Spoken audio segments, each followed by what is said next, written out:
There are moments in a franchise's journey when everything hangs in the balance. Moments when every decision has the power to redefine not just the next season, but the legacy of an entire era. And that's exactly where the Golden State Warriors find themselves today. At a crossroads. The face of the franchise, Stephen Curry, is still performing at an elite level, but time waits for no one.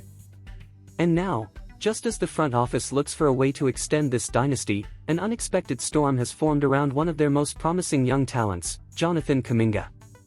In this video, we're diving deep into the contract drama, the locker room tension, and the brutal reality of business decisions that could shape the Warriors' future. We're not just talking about trade rumors, this is about trust, identity, and legacy. So stick with us, because this situation is far more explosive than most fans realize. And if you're passionate about the Warriors or just love NBA drama, don't forget to subscribe to the channel, like this video, and turn on the notification bell. We're breaking everything down, emotionally, honestly, and with the insight you won't find anywhere else.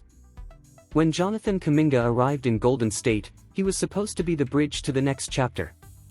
A raw talent with elite athleticism, untapped potential, and the kind of energy that could ignite a crowd, and maybe, just maybe, carry the torch when the Splash Brothers era finally winds down.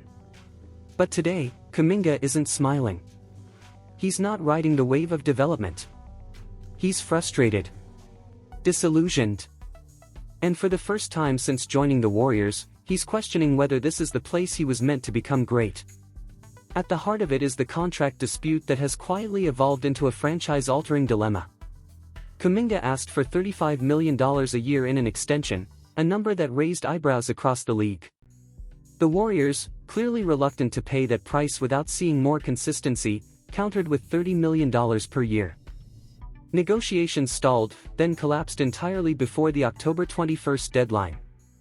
Now, Kuminga is heading into restricted free agency. And the stakes couldn't be higher. It's not just about money. It's about trust. It's about value. It's about identity. Because behind the scenes, something deeper has broken. Kuminga has lost faith in head coach Steve Kerr. And that's not just speculation, it's coming straight from the player himself. Public frustration boiled over after a series of benchings in key moments, including a brutal January game against Denver where Kuminga was clearly the Warriors' most effective player, yet spent the final 18 minutes watching from the sideline. To him, it didn't make sense. To fans, it didn't either. And it's moments like these that fracture relationships beyond repair. When Kuminga went public, saying he doesn't even understand what the coaching staff expects from him anymore, it wasn't just a player venting.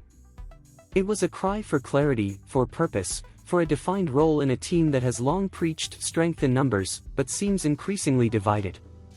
Kerr fired back, not angrily, but decisively. His message was clear: Kuminga needs to accept being a role player, not a star. That line might have hit harder than any on-court moment. Because for Kuminga, this isn't about ego. It's about opportunity. When Curry went down, and minutes suddenly opened up, Kuminga didn't disappear. He erupted. Over a 4-game stretch, he averaged 24 points per game, including a 30-point explosion that silenced critics and reminded everyone just how high his ceiling really is. The problem isn't talent. It's how that talent is being used, or in many cases, not used at all. And then came the DNP-CDS. Not just one, but back-to-back, did not play, coach's decision, games, in what were arguably the Warriors' most important contests of the season. National analysts started whispering. Was this Kerr's subtle way of lowering Kuminga's value ahead of restricted free agency? Was this a chess move by the front office to regain leverage in future negotiations? Whatever it was, it looked like sabotage to some. And it certainly didn't feel like development to Kuminga. Even Draymond Green, never shy about calling it like it is, stepped in. He pushed back against Kerr's philosophy, publicly defending Kuminga and questioning whether the Warriors had truly tested him at a starter's level. If there's anyone who knows what it takes to win in Golden State, it's Draymond. So when he speaks, it matters. And his message was loud and clear: Kuminga has earned more than what he's getting. The numbers support that. Averages of 16.1 points and 4.8 rebounds per game on 52.9% shooting show growth. But the inconsistencies remain, partly due to Kuminga's injuries, which caused him to miss 31 games, and partly due to his role fluctuating so wildly. His PR is just slightly above league average, and that stat alone has given the Warriors enough doubt to keep him in limbo. Now, with the qualifying offer deadline approaching, the clock is ticking. Golden State has until June 29 to extend a $7.9 million offer to retain matching rights. On the surface, few teams have the cap space to challenge them: Brooklyn, Detroit, Washington, maybe. But even if no team makes a direct offer, the Warriors know the real danger lies in sign-and-trade scenarios. A contender might not need cap space, they just need assets. But that's where it gets complicated.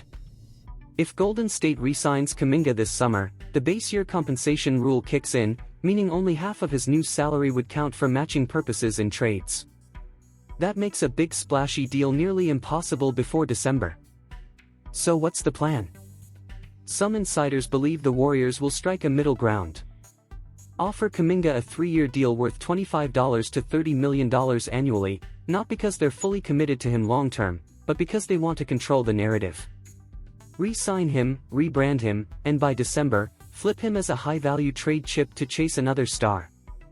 It's cold. It's calculated. And it just might work. Names like Tyler Herro and Duncan Robinson in Miami. Nikola Vucevic and Lonzo Ball in Chicago.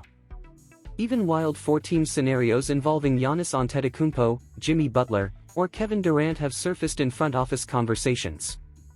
Most of these are long shots. But in the NBA, opportunity moves fast. And Golden State knows it must be ready. Because here's the brutal truth: if they get this wrong, if they lose Kuminga for nothing, or trade him too early, or send the wrong message to Curry about their championship intentions, they risk wasting the final window of a dynasty that defined the last decade. Curry deserves one last real run at a ring. And whether Kuminga is part of that push or part of the price to get there, the Warriors can't afford to hesitate. This isn't just about a young player. It's about the soul of the franchise. About building toward the future without disrespecting the past. About learning to evolve while honoring what made Golden State great in the first place: trust, sacrifice, and vision. And right now, all of that is on the line. So the question becomes, do the Warriors believe in Kuminga as the next cornerstone, or are they ready to move on and chase one last star for Curry? Either way, the time for safe bets is over. Golden State must decide. And fast. But what do you think? Should the Warriors re-sign Kuminga and build around him? Or use him as a trade chip to reload for one final championship run? Let us know in the comments. Like the video if you want more Warriors updates. And don't forget to subscribe and turn on the notification bell, because this offseason is far from over, and the next move could change everything. And here's a tip from the Fan Golden State Warriors channel: study financial education and have opportunities in the financial market by studying REITs and investing in large brokerages around the world.